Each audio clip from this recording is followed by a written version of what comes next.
Hello বন্ধুরা, হয়তো আমার গলা শুনে একটু তোমাদের অড লাগতে পারে, কারণ ভীষণ পরিমাণে ঠান্ডা লেগে রয়েছে।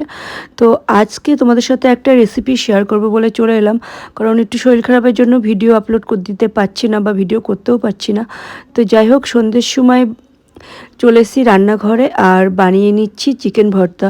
তো খুব সহজ উপায়ে আমি যেভাবে চিকেন ভর্তাটা বানাই, তো সেটাই তোমাদের সাথে আর কি শেয়ার করব। তো প্রথমে 4টে ডিম আমি সিদ্ধ করে নিয়েছি, আর এদিকে জলটা গরম বসিয়ে দিয়েছি, আর তার মধ্যে গোলমরিচ আর গোটা কয়েক রসুন দিয়ে দিয়েছি, আর তার সাথে সামান্য একটু নুন দিয়ে চিকেনটাকে ভালো করে সিদ্ধ করে নেব।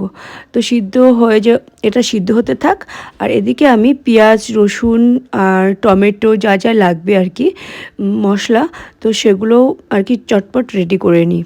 আর এখানে না চিকেন সিদ্ধর পরে যে জলটা থাকবে সেটা কিন্তু আমি ফেলবো না।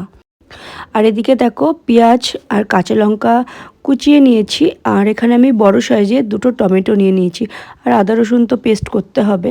আর এদিকে চিকেনটা সেদ্ধও হয়ে গেছে, তো চিকেনটাকে এবার আমি ছাড়িয়ে নেবো।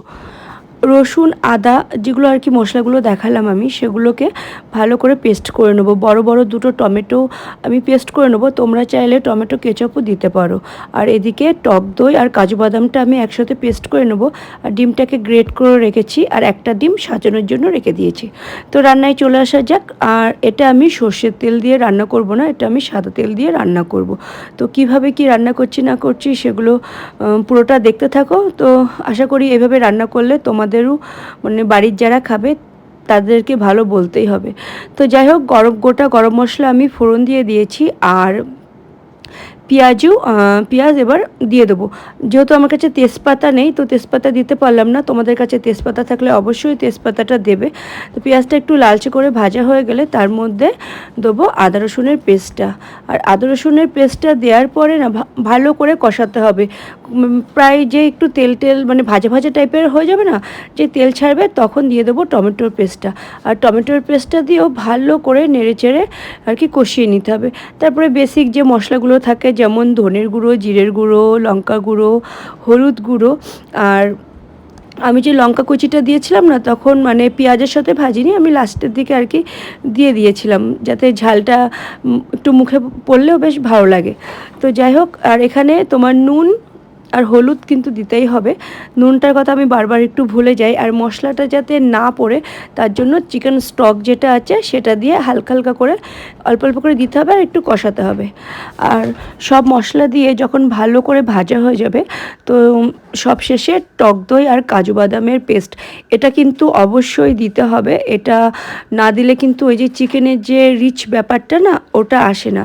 তো এটা দিয়েও এবার গ্যাসের জোরটা একটুখানি মিডিয়ামে রেখে তো ভালো করে কষিয়ে আর কি তেলটা বের করে নিতে হবে।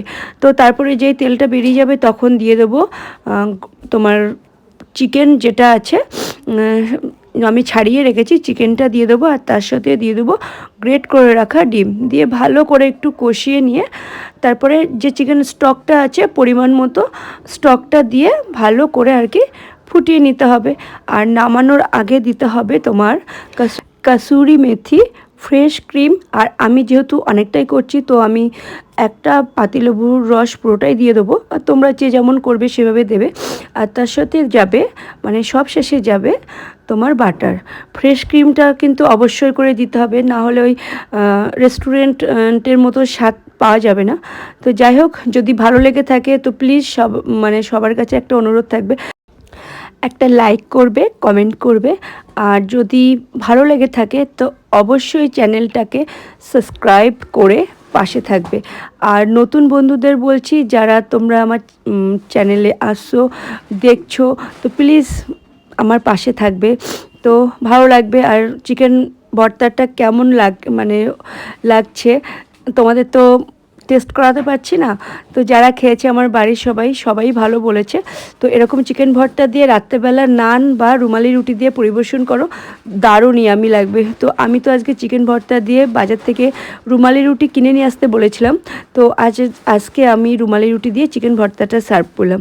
তো আজকের মতো টাটা। কেমন লাগলো অবশ্যই জানাবে।